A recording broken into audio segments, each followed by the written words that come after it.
Hello guys, welcome back to our channel. Hope you all are doing well.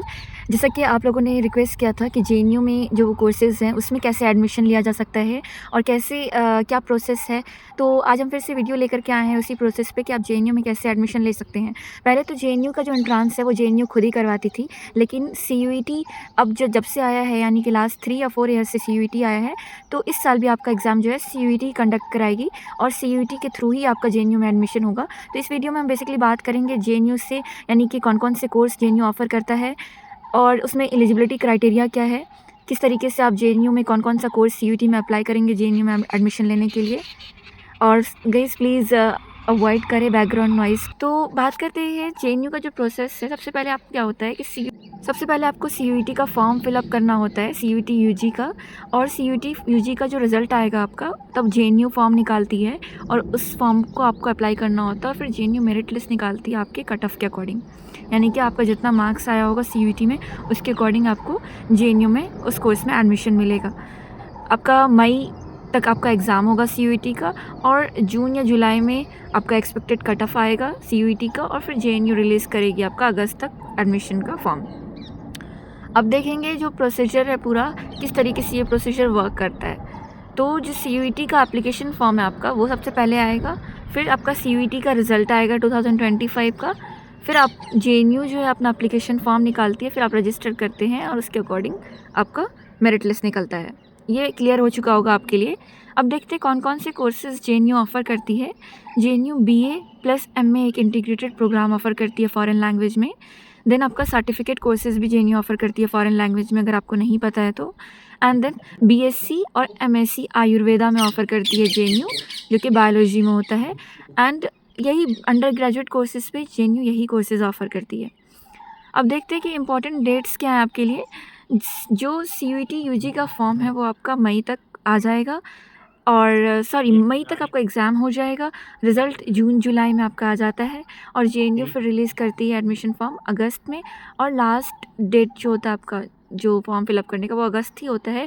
और उसी में फिर JNU अपना मेरिट लिस्ट रिलीज़ करती है। बेसिकली सितंबर तक आपका जो चालू हो जाता है कोर्स, जो बैचलर्स फर्स्ट सेमेस्टर कोर्स है वो स्टार्ट हो जाता है। इनरोलमेंट प्रोसेस होता है आपका, अगर सिलेक्शन हो जाता है तो यहाँ पे आपको डॉक्यूमेंट वेरिफिकेशन के लाना होगा और फिर आपका ये एडमिशन प्रोसीजर ख़त्म हो जाता है। और बहुत सारे लोग पूछते हैं बीएससी वगैरह जो है, तो बीएससी साइंस में कोई भी सब्जेक्ट से होता है तो नहीं। बीएससी और एमएससी जो कोर्सेज़ हैं वो आयुर्वेदा ही में जेएनयू ऑफ़र करती है। बाकी आपका फ़ॉरेन लैंग्वेज में जेएनयू बीए ऑफ़र करती है। अब बात करते हैं कौन कौन से फ़ॉरेन लैंग्वेज आप यहाँ पे कर सकते हैं। बेसिकली 3 अगर भाग में डिवाइड करें उसको, तो फर्स्ट पार्ट जो आपका वो हो गया यूरोपियन लैंग्वेजेस, जिसमें आ गया French, German, Spanish, Russian. And then फिर आपका एशियन, कोरियन, चाइनीज़, जापानीज़। और फिर आपका यही सारे लैंग्वेजेस और इंडियन लैंग्वेजेस में भी सर्टिफिकेट कोर्सेज़ भी जेएनयू ऑफ़र करती है। फिर मोस्ट ऑफ द क्वेश्चन ये होता है आपका कि आप सीयूईटी फॉर्म फिल करेंगे तो आपके लिए आप कौन कौन से पेपर के लिए आपको अप्लाई करना होगा इस कोर्स में एडमिशन लेने के लिए। सो बीए फॉरेन लैंग्वेज में एडमिशन लेने के लिए ये बात का ध्यान रखें कि आपको इंग्लिश फर्स्ट पेपर में देना होगा सीयूईटी में, और थर्ड पेपर आपका जो जनरल टेस्ट वो देना होगा आपको सीयूईटी में। डोमेन सब्जेक्ट आपको नहीं देना होगा अगर आप फॉरेन लैंग्वेज में एडमिशन लेना चाहते हैं जेएनयू में तो।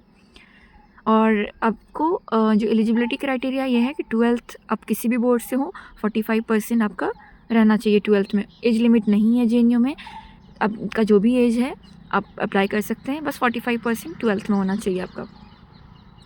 सर्टिफिकेट को अब बीएससी और एमएससी इंटीग्रेटेड प्रोग्राम आयुर्वेदा के लिए फ़िज़िक्स या संस्कृत होना चाहिए आपका, फिर केमिस्ट्री और बायोलॉजी होना चाहिए आपका। जो पेपर देना है आपको, इन सारे पेपर के लिए आपको देना होगा सीयूईटी में। बायोलॉजी अगर, या तो मैथमेटिक्स और जनरल टेस्ट। और सीओपी के लिए यानी कि सर्टिफिकेट कोर्सेज़ के लिए भी इंग्लिश और जनरल टेस्ट के लिए आपको अप्लाई करनी, यानी कि सीयूईटी में एग्ज़ाम देना होगा उसका। और 10 + 12th होना चाहिए आपका, 45% आपका ये होना चाहिए, मार्क्स होना चाहिए 12th में। एलिजिबल आप हैं सीयूईटी के लिए फिर। और अब देख लीजिए जेएनयू में एडमिशन जो फॉर्म कैसे करेंगे, वो हम पहले ही डिस्कस कर चुके हैं। पहले आपको सीईटी का फॉर्म फिलअप करना है, फिर एग्ज़ाम देना है, रिजल्ट आएगा, उसके बाद जेएनयू का फॉर्म आएगा, फिर जेएनयू मेरिट लिस्ट रिलीज़ करेगी। जेएनयू का फॉर्म कैसे फिलअप करना है, जेएनयू का फॉर्म जब रिजल्ट के बाद आएगा आपको रजिस्टर करना है वेबसाइट पे। फिर सारे जो डॉक्यूमेंट्स हैं आपके, एप्लीकेशन फॉर्म फिल करना है, डॉक्यूमेंट्स आपके, यानी कि हम देखेंगे कौन कौन से डॉक्यूमेंट्स लगते हैं।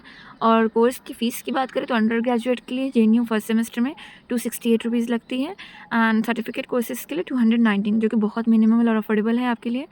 और जो डॉक्यूमेंट्स चाहिए होंगे आपको एनरोलमेंट के टाइम पे वो 10th की मार्कशीट, 12th की मार्कशीट, डिप्लोमा सर्टिफिकेट अगर आपके पास है तो, अगर नहीं तो रिक्वायर नहीं होती है, डेट ऑफ बर्थ सर्टिफिकेट और कैटेगरी सर्टिफिकेट अगर रिजर्वेशन के लिए आप अप्लाई कर रहे हैं, और फ़ोटो और सिग्नेचर।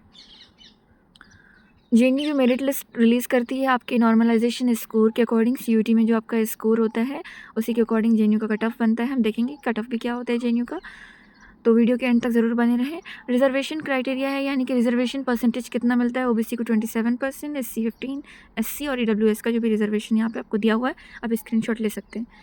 लास्ट पॉइंट है हमारा cut off, expected cut off क्या जाता है। तो लास्ट ईयर के अकॉर्डिंग आप देख सकते हैं ये सर्टिफिकेट कोर्सेज़ की कट ऑफ है। सर्टिफिकेट कोर्सेज में लैंग्वेज के ज़्यादा होते हैं, बाकी जो वैदिक स्टडीज़ वगैरह हैं 52, योगा में 63, उर्दू में 65, बाकी 70+ ही है आपका लैंग्वेज कोर्स का। उसमें भी जो यूरोपियन लैंग्वेजेस हैं और एशियन लैंग्वेजेस हैं उसके कट ऑफ काफ़ी जाते हैं हाई, देख सकते हैं। अरबिक के लिए 70, रशियन 72, चाइनीज़ के लिए 76, फ्रेंच के लिए 78। फ्रेंच का कट ऑफ काफ़ी हाई गया था लास्ट टाइम पे भी, 80 के अप्रॉक्स। ये है यूजी अंडर रिजर्व कैटेगरी के लिए की कट ऑफ से, बाकी आपका according to reservation cut off depend करता है। तो यही कट ऑफ से देख लीजिए, आप स्क्रीनशॉट ले लीजिए, बट 70 आप मिनिमम मांग सकते हैं कि 70 आपका रहना चाहिए। Thank you for watching this video. If you haven't subscribed our channel, please subscribe it. Thank you. Have a good day.